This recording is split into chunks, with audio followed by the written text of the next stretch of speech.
March 15, 1995. Beverly Hills Hotel, Polo Lounge. Vincent Morrison had just refused to shake Jackie Chan's hand in front of 30 industry executives, called him another chop-socky clown who should stick to getting kicked in the face. Jackie smiled, bowed politely, then said 7 words that would echo through Hollywood for the next 3 decades. "Mr. Morrison, I think you misunderstand me entirely." The room went silent. March 15, 1995. Beverly Hills Hotel, Polo Lounge. Vincent Morrison had just refused to shake Jackie Chan's hand in front of 30 industry executives, called him another chop-socky clown who should stick to getting kicked in the face. Jackie smiled, bowed politely, then said 7 words that would echo through Hollywood for the next 3 decades. "Mr. Morrison, I think you misunderstand me entirely." The room went silent. Vincent laughed it off. Big mistake. What Vincent didn't know was that Jackie had been wearing a wire. What he couldn't have predicted was that this moment would become the first domino in a chain reaction that would topple moguls, expose decades of abuse, and redefine how power worked in Hollywood. The night a producer learned that some hands you should always shake. Before we jump back in, tell us where you're tuning in from. And if this story touches you, make sure you're subscribed because tomorrow I've saved something extra special for you. Vincent Morrison's blood turned to ice water as the FBI agent slid the photograph across his mahogany desk. March 15, 1995, Beverly Hills Hotel, Polo Lounge. There he was, frozen in time, sneering down at Jackie Chan's extended hand like it carried a disease. "We know about the wire, Mr. Morrison." Agent Sarah Chen's voice cut through the silence of his Malibu study like a scalpel. "We know about all of it." Vincent's fingers trembled as he reached for his brandy snifter, 27 years of carefully constructed denials crumbling in his throat. Outside, waves crashed against the cliffs below his compound, but all he could hear was Jackie's voice echoing from that goddamn recording. "Mr. Morrison, I think you misunderstand me entirely. The wire. Jesus Christ, the wire. You're bluffing." Vincent's voice cracked despite himself. He'd built an empire on calling bluffs, on reading tells, on knowing when someone was running a con. But Agent Chen's eyes held the cold certainty of someone holding a royal flush. She pressed play on a small digital recorder. Vincent's own voice filled the room, distorted by decades but unmistakable.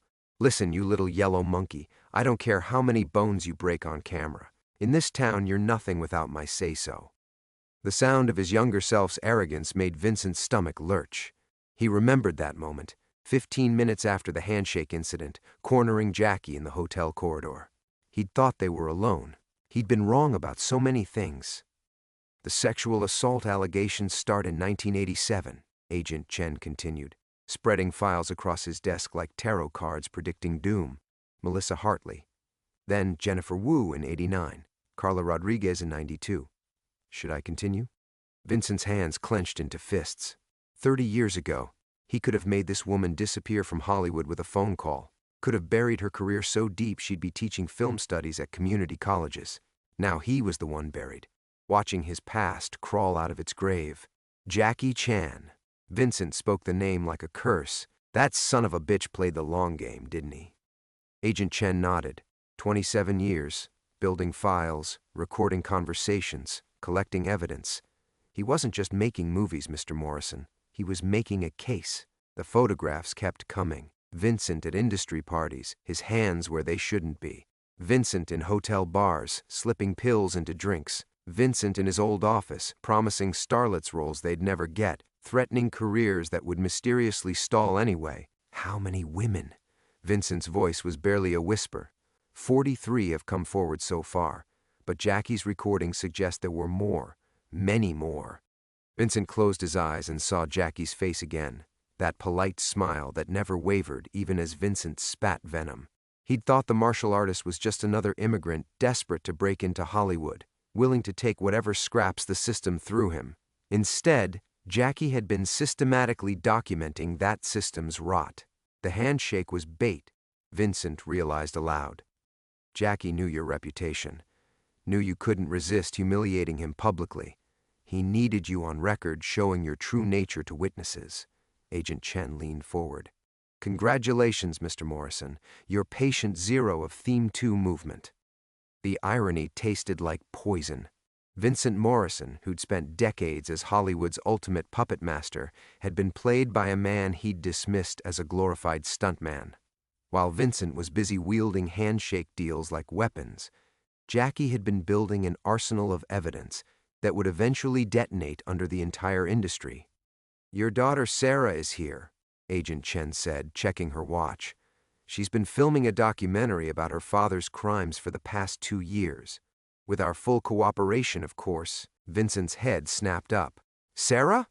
She found Jackie's evidence cache after his lawyers decided it was time.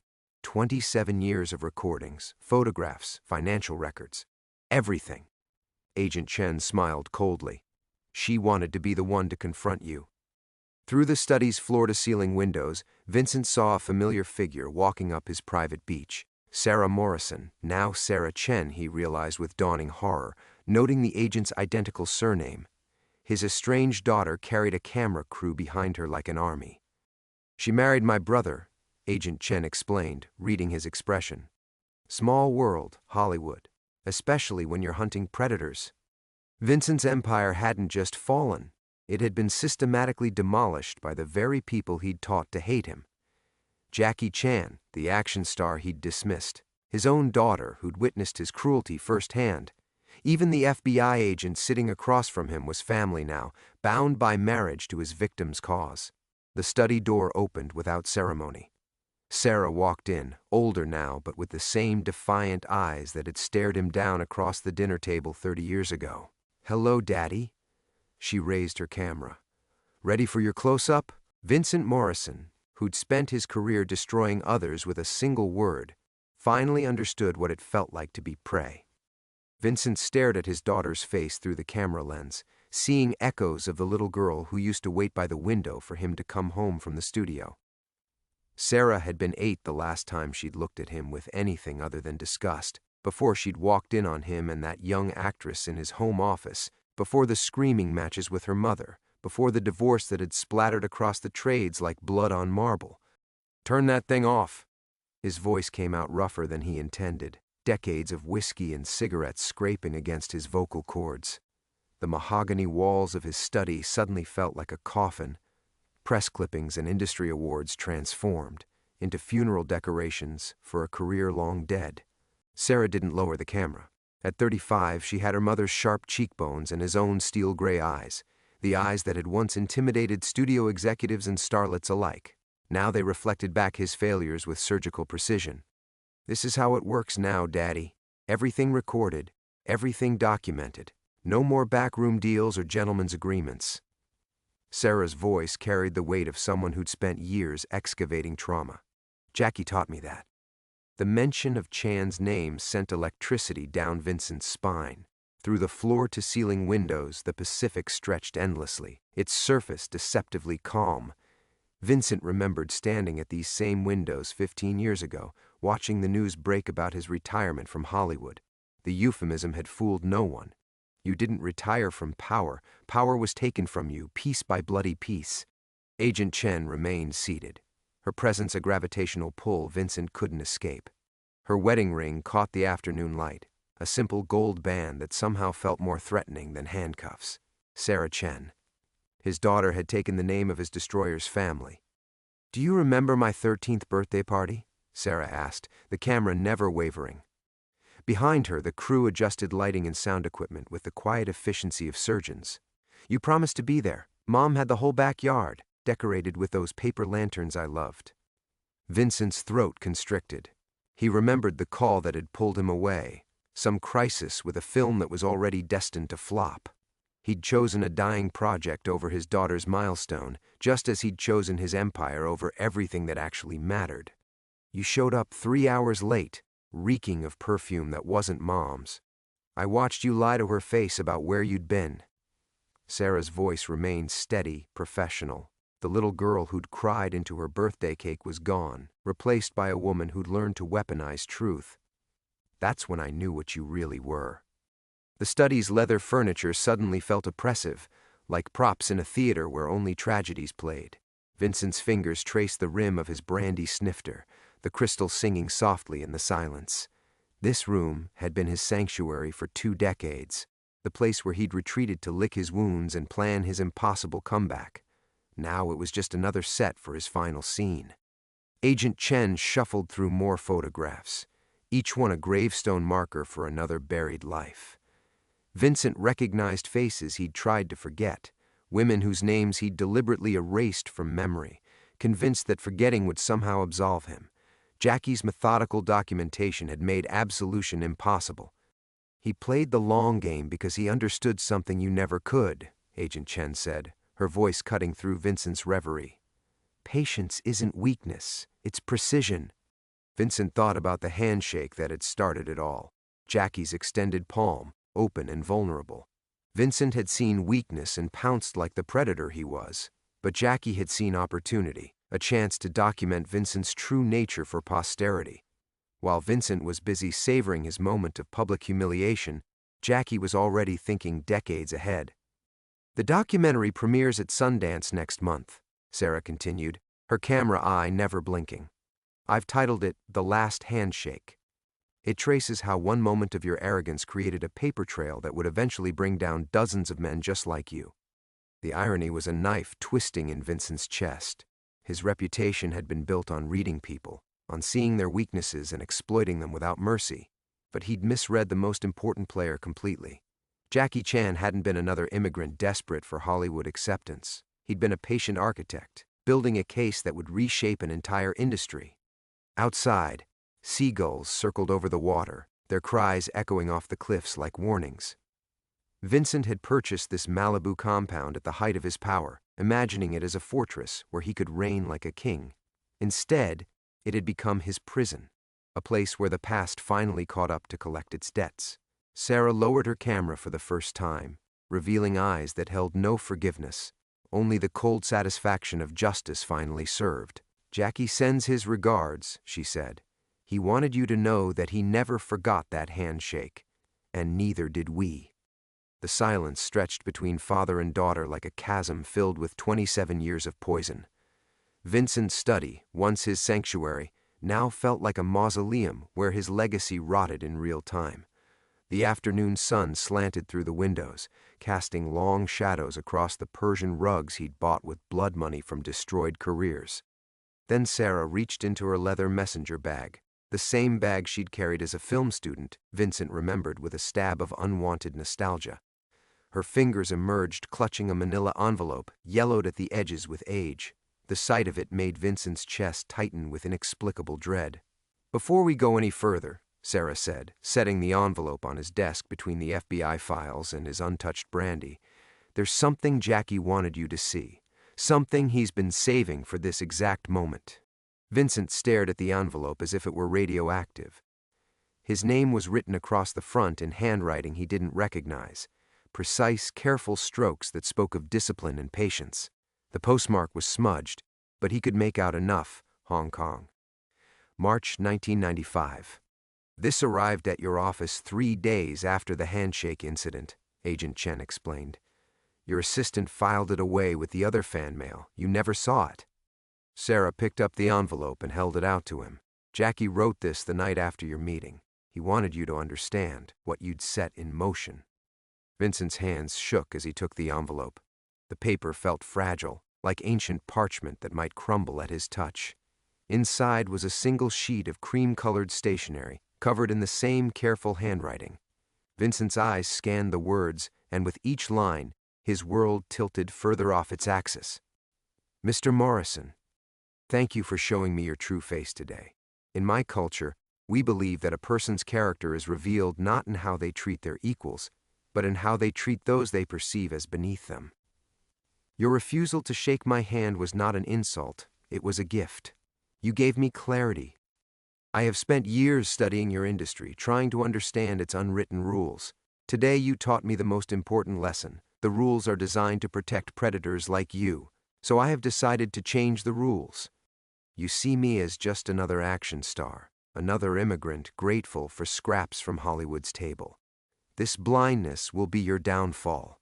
While you sleep soundly in your Malibu fortress, I will be working, documenting, recording, building a case that will outlast both of us. I know about Melissa Hartley. I know about the others. Your victims may be too frightened to speak now, but courage is contagious. When the time is right, when the evidence is overwhelming, they will find their voices, and I will amplify them until the whole world hears. You destroyed my handshake, Mr. Morrison. In return, I will destroy your legacy. Not with violence, that is not my way, but with truth. Patient, methodical, devastating truth. Consider this letter a promise. Every woman you hurt from this day forward, I will find. Every crime you commit, I will document. Every lie you tell, I will expose. You have made an enemy who understands that the best revenge is justice served cold. Sleep well in your compound. I will be in touch. Jackie Chan. P.S. I hope you enjoyed humiliating me in public. It will be the last moment of true power you ever experience. The letter slipped from Vincent's nerveless fingers, floating to the floor like a dying leaf. His mouth had gone completely dry, and the room seemed to spin around him. 27 years ago, while he'd been celebrating his dominance over some nobody action star, Jackie had already been orchestrating his destruction. He sent copies to investigative journalists around the world, Sarah said softly, sealed with instructions to open them only when enough evidence had been gathered to ensure convictions. Some of those envelopes are still sitting in safety deposit boxes in 12 different countries. Vincent's legs gave out. He collapsed into his leather chair, the same chair where he'd made 1,000 deals and ruined 1,000 lives. The letter on the floor seemed to pulse with malevolent energy, a ticking bomb that had waited decades to explode. The beautiful part, Agent Chen added, is that you did exactly what he predicted. You couldn't stop yourself. Every assault, every threat, every moment of cruelty. Jackie knew you'd keep escalating because predators always do. You were so predictable he could write your future in 1995. Vincent stared at the letter, seeing his reflection in the mahogany desk's surface, a broken old man in a museum of his own villainy. Outside, the Pacific continued its eternal dance, indifferent to the collapse of empires. Sarah raised her camera again. So tell me, Daddy, how does it feel to learn you've been a dead man walking for 27 years? Vincent Morrison, who'd spent his career controlling every narrative, finally understood that his story had been written by someone else all along. The camera's red light blinked like a heartbeat, steady and impatient. Vincent's reflection stared back at him from the black lens, a ghost haunting his own life. He opened his mouth to speak, then closed it again. For a man who'd built an empire on words, on threats whispered in studio corridors and promises made in smoky backrooms, silence felt like drowning. This is insane. He finally found his voice, though it came out as a rasp. You're both insane. Jackie Chan? That stuntman orchestrated nothing. You're connecting dots that don't exist. But even as he said it, Vincent's mind was racing backward through the years. How many times had his plans mysteriously fallen apart? How many sure things had crumbled at the last moment? The Paramount deal in '98 that evaporated overnight. The European financing that vanished like smoke. His attorney, Marcus Webb, sweating through expensive suits as he explained why another lawsuit had appeared out of nowhere. I need to make some calls. Vincent reached for his phone, muscle memory driving him toward the only solution he'd ever known. Control the narrative. Buy the silence, bury the evidence. His fingers trembled as he scrolled through contacts, most of them dead or in prison. Sarah didn't lower the camera. Who are you going to call, Daddy? Marcus died 3 years ago. Heart attack in his Ferrari. Harvey's in prison. Les Moonves is radioactive. Your entire network is gone. Vincent stopped scrolling. The names on his phone were archaeological artifacts now, relics of an extinct ecosystem. The silence that followed felt like a funeral dirge for his own relevance. Agent Chen was studying her files with the patience of a coroner examining evidence. We interviewed your former assistant, Patricia Klein, last month. She remembers filing Jackie's letter. She also remembers you screaming at her the day after the handshake, demanding to know if any foreign trash had tried to contact your office. The memory hit Vincent like a physical blow. Patricia, 63 and loyal as a dog, weeping in his office as he'd berated her for some imagined failure. She'd worked for him for 15 years, had covered for his absences, and lied to his wife without question. Now, she was talking to federal agents. Patricia wouldn't, Vincent began, then stopped. Of course she would. Why wouldn't she? He'd fired her in 2008 when the money started getting tight, had given her 2 weeks' notice after a decade and a half of service. The same Patricia who'd scheduled his appointments with frightened starlets, who'd booked the hotel rooms where he'd destroyed lives.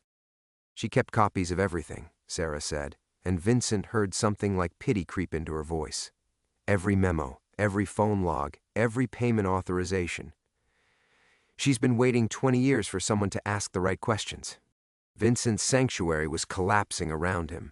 The awards on his walls, Golden Globes, Academy Honors, Guild recognitions, suddenly looked like tombstones marking dead achievements.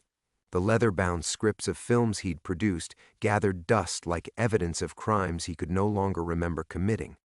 He tried calling his lawyer, then his accountant, then his old friend at CAA. Each call went to voicemail. The few that connected ended abruptly when his name was recognized. Vincent Morrison, once the man whose calls were returned within minutes, now couldn't get a secretary to stay on the line. "They're all afraid," Agent Chen observed, watching his futile attempts to resurrect his network. Amazing how quickly people abandon a sinking ship. Vincent's reflection in the mahogany desk had aged decades in the last hour. The predator who'd stalked Hollywood corridors was gone, replaced by something that looked almost human, almost vulnerable. Sarah's camera captured every moment of his dissolution with documentary precision. "There's more," Sarah said quietly. "Jackie didn't work alone. He had help from people you destroyed, people you thought you'd buried so deep they'd never surface." She reached into her bag again, withdrawing a flash drive. Melissa Hartley kept a diary. Jennifer Wu recorded phone calls. Carla Rodriguez saved every text message. They'd been talking to each other for years, comparing notes, building their own files. Vincent's vision blurred. The women had found each other. His victims had become his hunters, connected across decades by shared trauma and patient rage.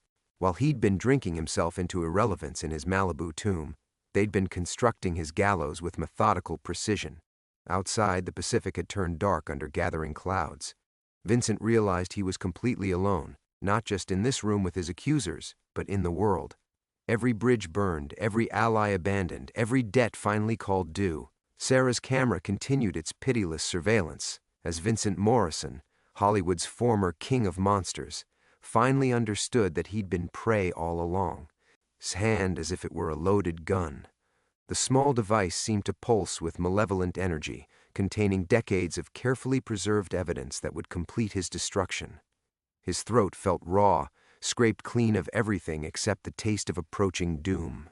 "I want to show you something else," Sarah said, her voice softer now, almost gentle. She set the camera on his desk, its lens still trained on his face like an unblinking eye. Something Jackie found that even we weren't expecting. She connected the flash drive to his laptop, his own machine, in his own sanctuary, now serving as the instrument of his final judgment. The screen flickered to life, displaying a folder labeled 1987 to 1995, the early years. Vincent's chest tightened. Those were the golden years, when his power had been absolute and his appetites unchecked. The first file that opened was a video, grainy security footage from the Beverly Hills Hotel. Vincent recognized the hallway outside the Polo Lounge, a corridor where he'd conducted countless meetings. The timestamp read March 15, 1989. Vincent watched his younger self emerge from an elevator, straightening his tie, followed moments later by a young woman stumbling out alone, her dress torn at the shoulder. "Rebecca Martinez," Agent Chen said quietly. She was 22, a production assistant on Midnight Legacy. She killed herself 6 months later. Vincent's hands began to shake uncontrollably. Rebecca. He'd buried that name so deep he'd almost convinced himself she'd never existed. But there she was on screen, broken and traumatized, while his younger self walked away without a backward glance.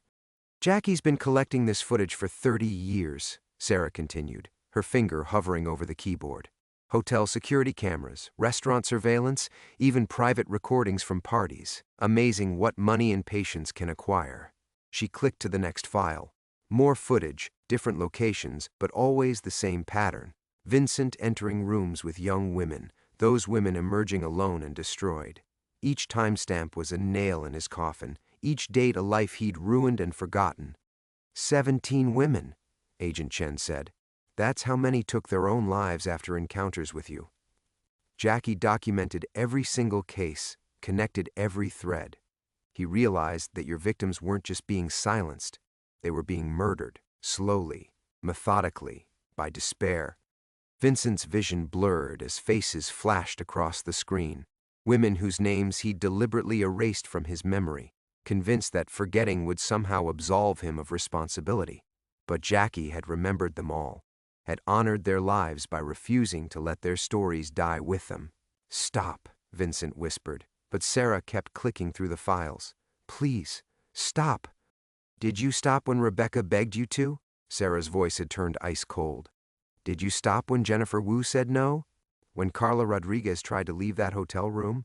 The weight of 3 decades crashed down on Vincent's shoulders like an avalanche. He'd spent so long running from the truth that he'd forgotten how heavy it was. Each name, each face, each destroyed life pressed against his chest until he couldn't breathe. "I didn't know," he gasped, "about the suicides. I swear I didn't know." "You didn't want to know," Agent Chen corrected. "There's a difference. Jackie has documentation showing that 7 of these women tried to contact you before they died. Letters, phone calls, desperate attempts to find some kind of closure. Your assistant Patricia filed every single one away without showing you, following your explicit instructions to filter out the crazies." Vincent remembered those instructions. He'd been so proud of his efficiency, his ability to insulate himself from consequences. Now he understood that his protective wall had been a mass grave, filled with women whose final words had died unheard in filing cabinets. The video ended, leaving the laptop screen black. In the reflection, Vincent saw his father's face. Harold Morrison, the studio accountant who'd beaten his wife and terrorized his children behind closed doors. Vincent had sworn he'd never become that kind of monster, but he'd become something infinitely worse. Harold had only destroyed one family. Vincent had destroyed dozens. "There's one more thing," Sarah said, her voice breaking slightly. "The last file in Jackie's collection." She opened an audio recording dated December 23, 1994, just 3 months before the infamous handshake. Vincent's own voice filled the room, younger and full of vicious confidence, speaking to someone whose responses were too quiet to hear clearly. "You want to work in this town? You want your little art films to see the light of day? Then you understand how business gets done here. You understand that silence is the price of admission." The other voice became audible then. A young woman, scared but defiant. "I'll tell everyone. I'll go to the press, the police, whoever will listen." Vincent's recorded laugh was like broken glass. "Who's going to believe you? I own this town. I own the newspapers, the police, the judges. You're nothing. Less than nothing." Sarah stopped the recording. "That was Mom, wasn't it?" The words hit Vincent like a physical blow. He doubled over in his chair, finally understanding the full scope of Jackie's masterpiece. The martial arts star hadn't just documented his crimes. He'd connected them to his family, to the people Vincent had claimed to love. Outside, thunder rumbled across the Pacific as storm clouds gathered. Vincent Morrison sat in his Malibu tomb, surrounded by the ghosts of women he'd killed without ever laying a lethal hand on them, finally comprehending that some sins could never be forgiven. The silence that followed was deafening, broken only by the distant crash of waves against the cliffs below. Vincent stared at his daughter, seeing her mother's defiant eyes staring back at him, the same eyes that had challenged him in that recording, the same voice that had refused to be silenced even when faced with his absolute power. "Catherine never told me," Vincent whispered, the words scraping his throat raw. "She never said, 'We were married 3 years later. She loved me. We had you.'" Sarah's laugh was bitter, a sound that could have cut glass. "Loved you? She survived you. There's a difference, though I suppose predators can't tell the distinction." Agent Chen leaned forward, her voice clinically precise. Catherine Morrison kept detailed journals throughout your marriage. They make for fascinating reading. Every birthday, every anniversary, every family vacation, she wrote about the man who destroyed her spirit 3 months before their first date. She documented her own Stockholm Syndrome with scientific precision. Vincent's world tilted further off its axis. Catherine's journals, her private thoughts, the inner life he'd never bothered to explore. He'd been so consumed with his public conquests that he'd never wondered what his wife truly felt, never questioned why she sometimes flinched when he touched her unexpectedly. She knew about Jackie's investigation from the beginning, Sarah continued, her voice steady but her hands trembling slightly. He contacted her in 1996, a year after the handshake, showed her the evidence he'd already collected, asked for her help. The revelation hit Vincent like a sledgehammer to the chest. His wife, quiet, supportive Catherine, had been feeding information to his enemy for over 2 decades. Every business dinner she'd attended, every industry party where she'd smiled and played the perfect producer's wife, she'd been gathering intelligence for Jackie's methodical campaign. The Christmas parties, Vincent breathed, memories flooding back with horrifying clarity. She always insisted on those Christmas parties, said it was important to maintain relationships. She was documenting your behavior, Agent Chen confirmed, recording conversations, photographing evidence, keeping track of which young actresses left early and which ones never worked again. Jackie has audio recordings of you propositioning 3 different women at your own Christmas party in 2003. Vincent's reflection in the laptop screen looked like a corpse already decomposing. Catherine, sweet Catherine who'd brought him coffee every morning and rubbed his shoulders after difficult days at the studio. She'd been his most intimate enemy, sleeping beside him for 23 years while carefully constructing his downfall. Why didn't she leave me? The question escaped before he could stop it, revealing a vulnerability he'd spent decades burying. Sarah's expression softened for just a moment, and Vincent glimpsed the daughter who'd once brought him finger paintings and demanded bedtime stories. Because leaving wouldn't have stopped you. Divorce wouldn't have saved the next girl, or the one after that. Mom understood something you never did, that monsters have to be caged, not just avoided. The weight of betrayal crushed down on Vincent's chest like a physical force. Everyone he'd trusted, everyone he'd claimed to love, had been working against him. Patricia filing away evidence instead of disposing of it. Catherine gathering intelligence while sharing his bed. Even Sarah, his own flesh and blood, now sat across from him with a camera, documenting his final moments of relevance. "You taught us well," Sarah said, reading the confusion in his eyes. "You always said the best deals were long-term investments. Mom and Jackie were just playing a longer game than you ever imagined." Vincent tried to stand, but his legs wouldn't support him. The room spun lazily around him, awards and photographs blurring into meaningless shapes. He'd built his entire identity on being the smartest person in any room, the puppet master pulling strings while others danced to his will. Now he discovered he'd been the puppet all along, manipulated by forces he'd been too arrogant to perceive. The beautiful irony, Agent Chen observed, is that your own sociopathy made this possible. You were so incapable of seeing other people as fully human that you never imagined they might be planning, thinking, organizing against you. You saw victims where there were actually very patient enemies. Vincent's breathing became shallow and rapid. His chest felt tight, as if invisible hands were squeezing his heart. The master manipulator had been out-manipulated by his own wife and a martial arts star he dismissed as foreign trash. The predator had been surrounded by hunters for decades, without ever sensing the trap closing around him. Thunder crashed overhead as the Pacific storm finally reached the coast. Vincent Morrison sat in his Malibu fortress, finally understanding that he'd never been the king of anything, just a useful monster, carefully preserved and studied until the moment came to put him down. Outside, rain began to fall like tears for all the women he'd never allowed himself to mourn. The first drops of rain struck the floor-to-ceiling windows like bullets, each impact echoing through the mansion's hollow spaces. Vincent remained collapsed in his leather chair, watching water streak down the glass in patterns that reminded him of tears he'd never shed. The storm had finally arrived, and with it, the final reckoning he'd spent 28 years avoiding. Sarah moved with deliberate precision around his office, her camera now mounted on a tripod to capture every angle of his destruction. She handled the equipment with the same methodical care that Jackie Chan had applied to his decades-long investigation. Nothing left to chance, every detail preserved for posterity. "There's something else you need to understand," she said, adjusting the camera's focus. "This isn't just about you anymore. It never was." Agent Chen opened a thick manila folder, its contents spilling across Vincent's mahogany desk like entrails from a gutted animal. Police reports, medical records, newspaper clippings from 17 different cities. The suicides he'd caused had rippled outward in ways he'd never imagined, destroying families, shattering communities of people who'd loved the women he'd used and discarded. Rebecca Martinez had a younger sister, Agent Chen said, her finger tracing across a police report dated September 1989. Maria.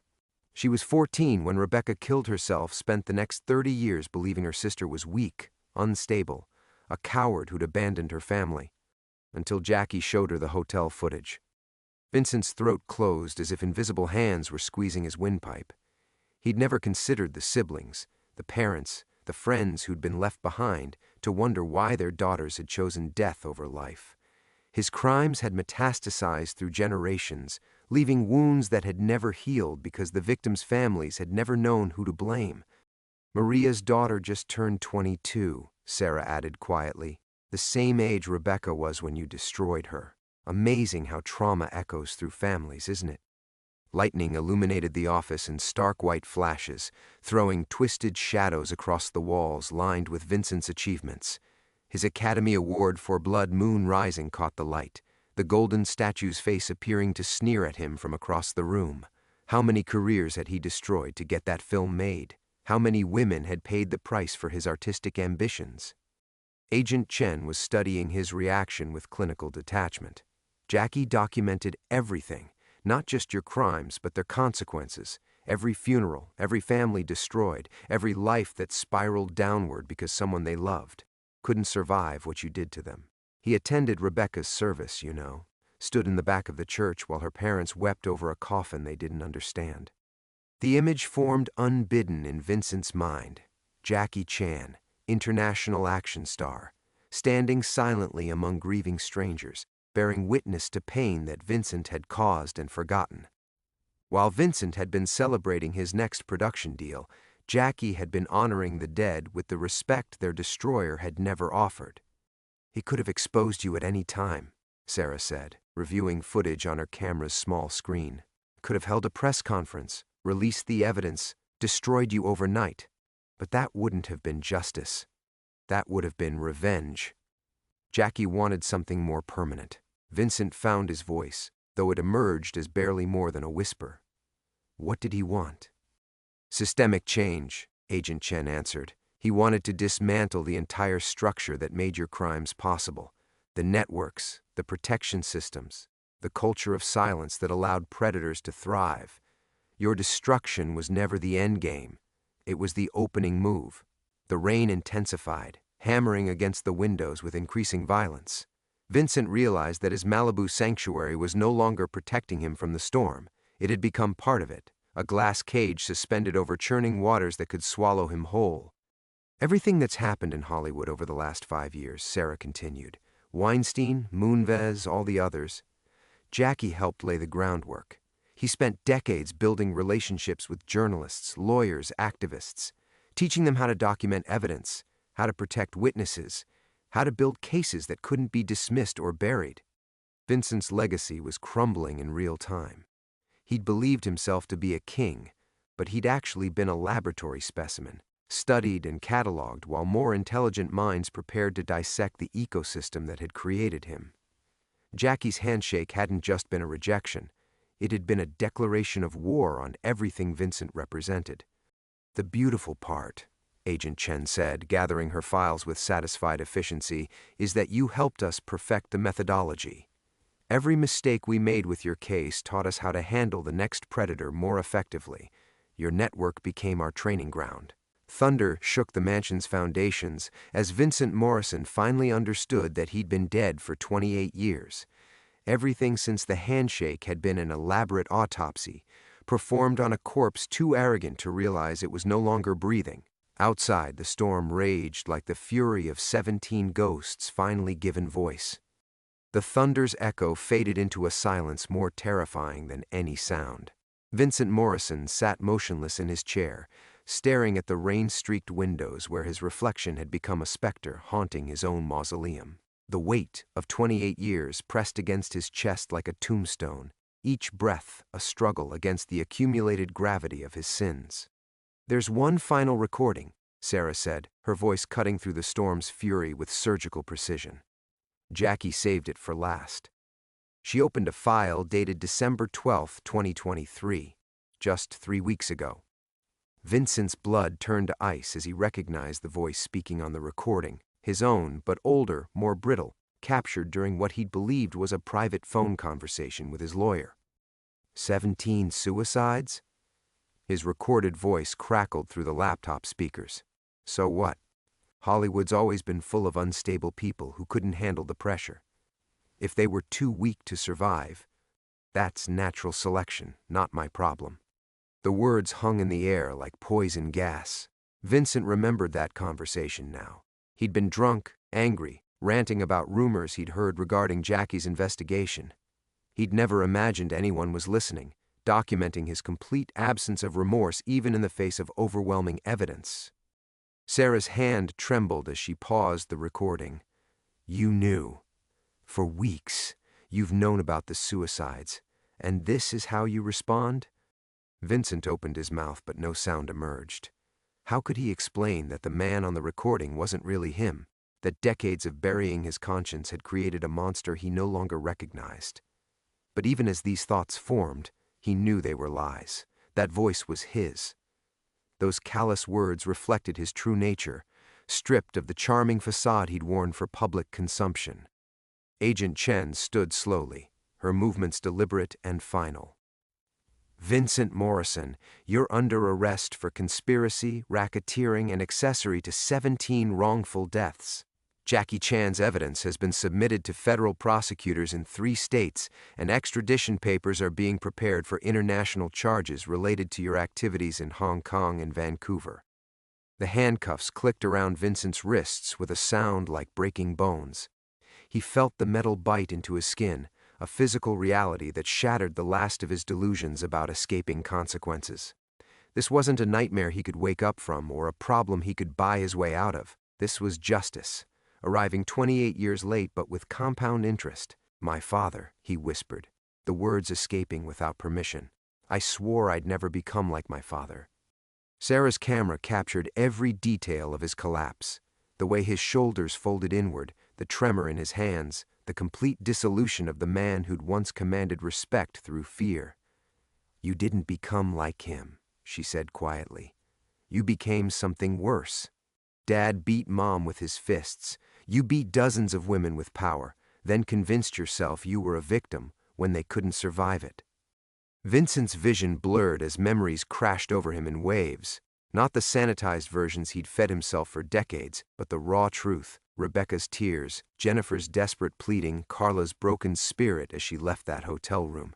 He'd told himself they were transactions, business arrangements between consenting adults.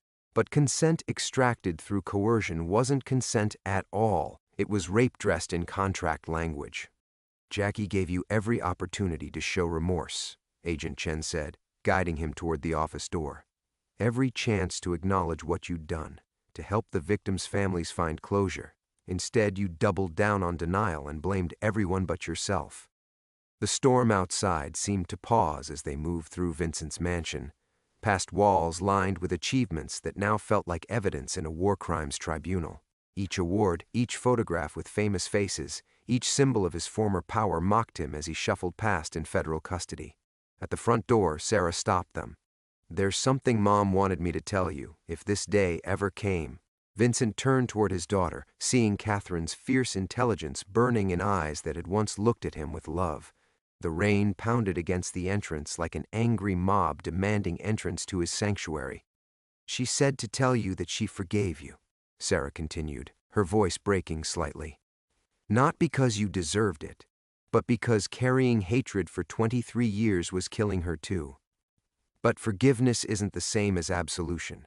You still have to face what you've done. Agent Chen opened the door, letting the Pacific Storm roar into Vincent's foyer like an army of avenging spirits. As they stepped into the tempest, Vincent Morrison finally understood that his true punishment wouldn't be prison or public humiliation.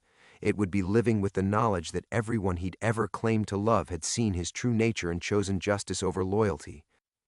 The last thing he saw before the police car door closed was Sarah standing in his doorway, camera still rolling, documenting the end of an empire built on broken women's bones. The rain had stopped by the time Vincent Morrison saw the ocean again. 3 years had passed since that December night when the storm had swept away his old life like debris from a shattered pier. Now he stood at the edge of a different shore, wearing the gray uniform of Pelican Bay State Prison, breathing salt air through the chain-link fence that separated him from the world he'd once ruled. His reflection in the puddles at his feet showed a man transformed by consequence.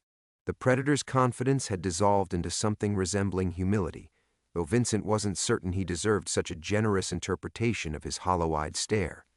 His hair had turned completely white, his frame had shrunk beneath the weight of accountability, and his hands, once so skilled at wielding power like a scalpel, now trembled with the palsy of a man who'd finally learned to fear judgment. "Morrison!" The guard's voice cut through his reverie. "You have a visitor!" Vincent shuffled through the prison corridors with the measured gait of a man who discovered that time moved differently when every second carried the weight of 17 graves. The visiting room smelled of disinfectant and broken dreams, its fluorescent lights casting the sickly pallor of institutional justice over everything they touched. Sarah sat across from him, older now, her documentary about his case having won awards that meant more than any achievement Vincent had accumulated in his decades of destruction. Her camera bag rested beside her chair. She was always working, always documenting, having inherited his relentless drive but channeled it toward truth instead of exploitation. "The Martinez family wants to meet with you," she said without preamble. "Rebecca's sister, Maria, her daughter, Isabella. They've been attending your parole hearings." Vincent's throat constricted. He'd learned the names of all 17 women during his trial, memorized their faces from photographs their families had shared in victim impact statements. Rebecca Martinez, 22 years old, aspiring actress from East LA, dead by her own hand 6 months after Vincent had destroyed her dreams and her sense of self-worth. "They don't want revenge," Sarah continued. "They want to understand how someone becomes what you became, whether redemption is possible or if some wounds never heal." Through the visiting room's barred windows, Vincent could see storm clouds gathering over the Pacific. The same ocean that had once bordered his Malibu fortress now seemed to mock him with its indifferent vastness. How many nights had he stood on his balcony, looking out at those waters while convincing himself he was a king instead of a cancer? "Jackie sent something," Sarah said, sliding an envelope across the scratched metal table. Vincent's hands shook as he opened it. Inside was a simple white card with elegant calligraphy in both English and Chinese characters. The message was brief. 28 years ago, I refused to shake your hand because I saw what you were. Today, I extend my hand because I see what you might become. The choice, as always, remains yours." Below the words was Jackie's signature, and an address in Hong Kong, a rehabilitation center he'd founded for survivors of sexual violence, funded by the very evidence money that had once protected Hollywood's predators. Vincent read the card 3 times before understanding penetrated his prison-institutionalized mind. Jackie wasn't offering friendship or absolution. He was offering purpose, a chance for Vincent's final years to create something other than suffering. The martial arts star who'd spent decades building cases against predators was now building bridges toward healing. "He visited Mom before she died," Sarah said quietly. "Sat with her in hospice for 3 hours. Never said a word about you, just listened while she talked about the daughter she'd lost to your choices. The woman she might have been if she hadn't spent 23 years married to a monster." Vincent's vision blurred, but this time the tears came freely. Catherine had died while he was in solitary confinement, punished for fighting another inmate who'd made crude jokes about his crimes. He'd missed her funeral, missed any chance to apologize for the life he'd stolen from her through his mere existence. The center needs someone who understands the predator's mindset, Sarah continued. Someone who can teach law enforcement how these networks operate, how the grooming process works, how the system protects monsters until it doesn't. Vincent looked down at his trembling hands, hands that had signed contracts destroying lives, hands that had taken what was never offered, hands that now might learn to build instead of destroy. The irony wasn't lost on him. Jackie Chan was offering him the same choice Vincent had once offered his victims, but with genuine alternatives and authentic consent. Outside, the storm was approaching, but Vincent no longer feared the rain. He'd learned, finally, that some tempests came not to destroy but to wash clean what remained worth saving. When he looked up, Sarah was studying him with Catherine's intelligent eyes, waiting to see if 28 years had been enough time for a dead man to learn how to live.